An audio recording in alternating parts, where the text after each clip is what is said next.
Sri Sai Ram, Sri Sai Satcharita, written by Hemadpantji and translated by Gunaji. Chapter 10.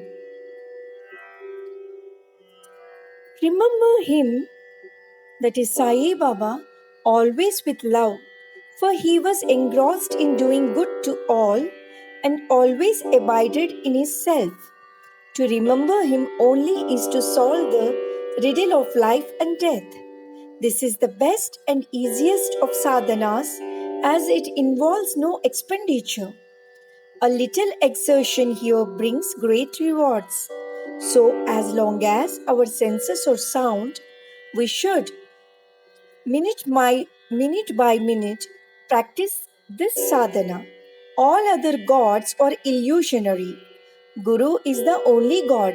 If we believe in Sadguru's holy feet, he can change our fortune for the better. If we serve him nicely, we get rid of our samsara. We need not study any philosophy like the Nyaya and the Mimamsa. If we make him our helmsman, we can easily cross over the sea of all our pains and sorrows. As we trust the helmsman in crossing rivers and seas, so we have to trust our Sadguru in getting over the ocean of worldly existence. The Sadguru looks to the intense feeling and devotion of his devotees, endows them with knowledge and eternal bliss. In the last chapter, Baba's mendicancy and devotees' experiences and other subjects are dealt with. Let the readers now hear where and how Baba lived, how he slept, and how he taught, etc. Baba's wonderful bedstead.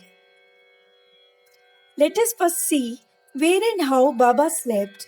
Mr. Nana Sahib Dengale brought for Sai Baba a wooden plank, amount 4 cubits in length and only a span in breadth, for sleeping upon.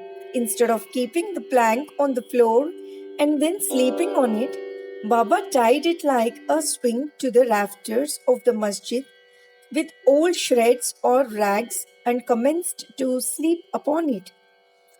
The rags were so thin and worn out that it was a problem how they could bear or support even weight of the plank itself, let alone the weight of Baba. But somehow or other, it was Baba's sheer leela that the worn out rags did sustain the plank with the weight of Baba on it. On the 4 corners of this plank, Baba lighted penatis, that is, earthen lamps, one at each corner, and kept them burning the whole night. It was a sight for the gods to see Baba sitting or sleeping on this plank. It was a wonder to all how Baba got up and down the plank. Out of curiosity, many careful observers kept watching the process of mounting and dismounting, but none succeeded. As crowds began to swell, so to detect this wonderful feat, Baba one day broke the plank into pieces and threw it away. Baba had all the 8 siddhis, that is powers, at his command. He never practiced nor craved for them. They came to him naturally as a result of his perfection. Sagun manifestation of Brahman. Though Sai Baba looked like a man, 3 cubits and a half in length, still he dwelt in the hearts of all. Inwardly, he was unattached and indifferent, but outwardly, he longed for public welfare. Inwardly, most disinterested, he looked outwardly full of desires for the sake of his devotees. Inwardly, an abode of peace, he looked outwardly restless. Inwardly, he had the state of Brahma. Outwardly, he acted like a devil. Inwardly, he had the state of Brahma. Outwardly, he acted like a devil. Inwardly, he loved Advaita, that is, union or monism. Outwardly, he got entangled with the world. Sometimes he looked on all with affection, and at times he threw stones at them. Sometimes he scolded them, while at times he embraced them and was calm, composed, tolerant, and well balanced. He always abided and was engrossed in the self and was well disposed towards his bhaktas.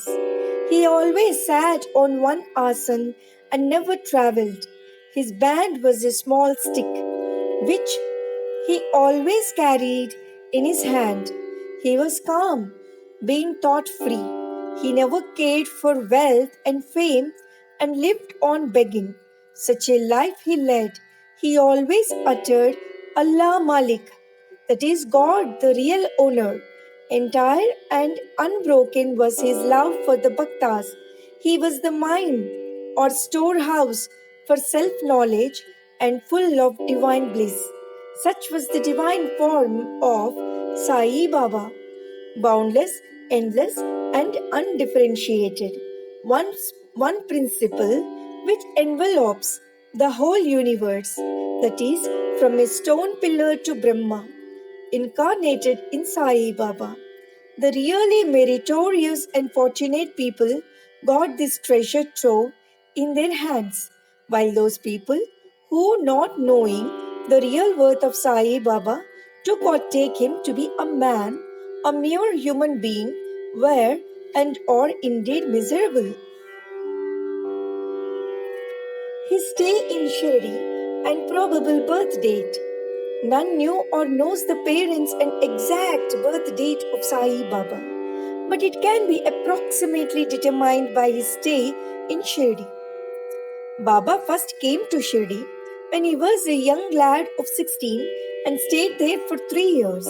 Then all of a sudden, he disappeared for some time. After some time, he reappeared in the Nizam state near Aurangabad and again came to Shirdi with the marriage party of Chand Patil when he was 20 years old. Since then, he stayed in Shirdi continuously for a period of 60 years, after which Baba took his Mahasamadhi in the year 1918. From this, we can say that the year of Baba's birth is approximately 1838 AD. Baba's mission and advice. Saint Ramadas, that is 1608 to 1681, flourished in the 17th century and fulfilled to a great extent his mission of protecting cows and Brahmins against the Yavanas, that is Mohammedans. But within 2 centuries after him, the split between the two communities, Hindus and Mohammedans, widened again, and Sai Baba came to bridge the gulf. His constant advice to all was to this effect: Rama, the god of the Hindus, and Rahim, the god of the Mohammedans, were one and the same. There was not the slightest difference between them. Then why should their devotees quarrel among themselves? You ignorant folk, children, join hands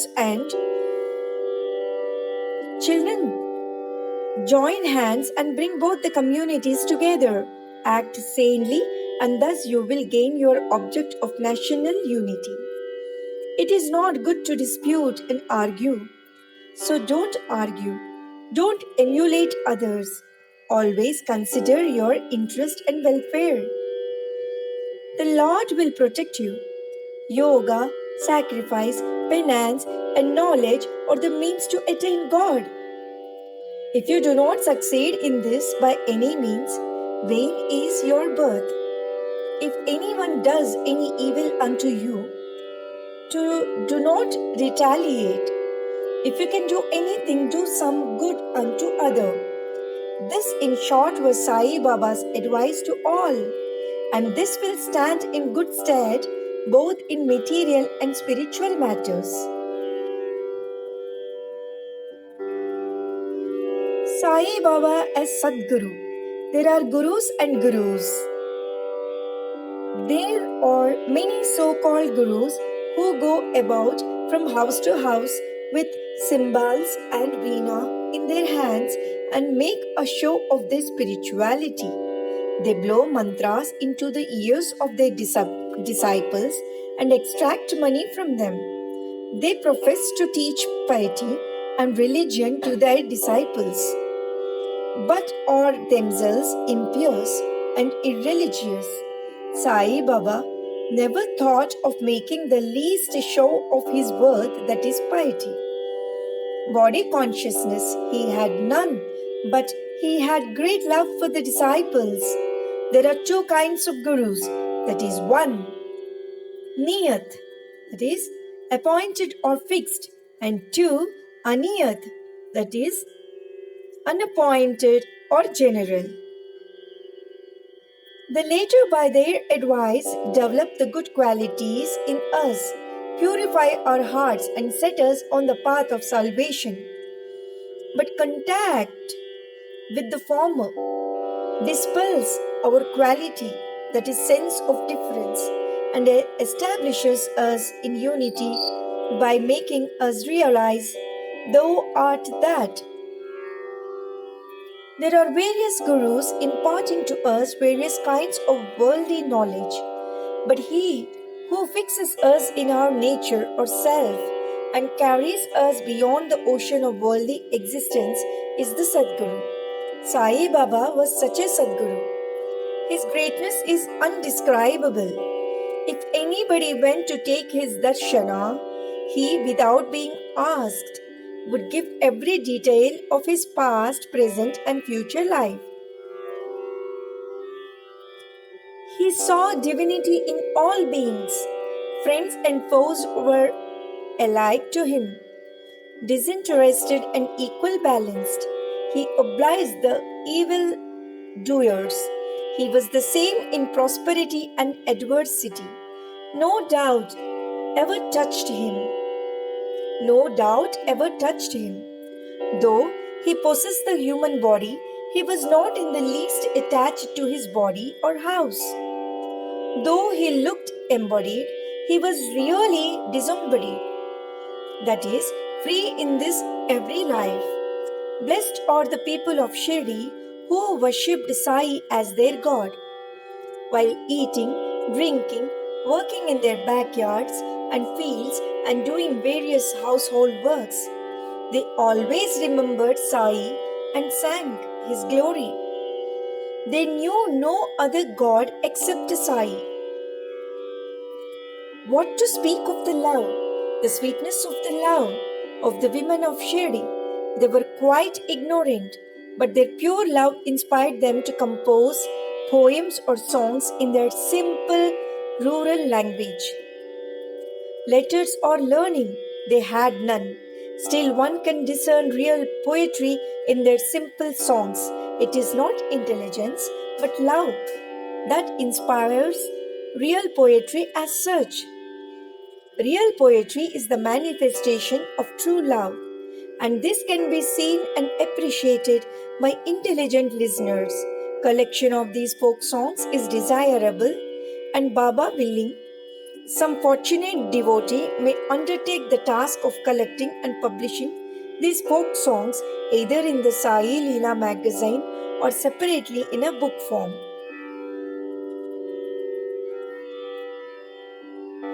Baba's humility. Lord or Bhagwan is said to have 6 qualities, that is 1. Fame, 2. Wealth, 3. Non-attachment, 4. Knowledge, 5. Grandeur, and 6. Generosity. Baba had all these in him. He incarnated in flesh for the sake of the Bhaktas. Wonderful was his grace and kindness. He drew the devotees to him, or how else one can have known him? For the sake of his Bhaktas. Baba spoke such words as the goddess of speech, dare not utter. Here is a specimen. Baba spoke very humbly as follows. Slave of slaves, I am your debtor. I am satisfied at your darshan. It is a great favor that I saw your feet. I am an insect in your excreta. I consider myself blessed thereby.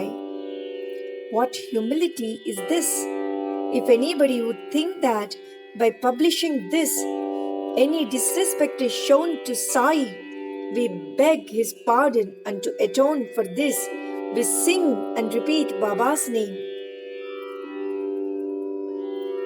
Though Baba seemed outwardly to enjoy sense objects, he had not the least flavor in them, nor even the consciousness of enjoying them.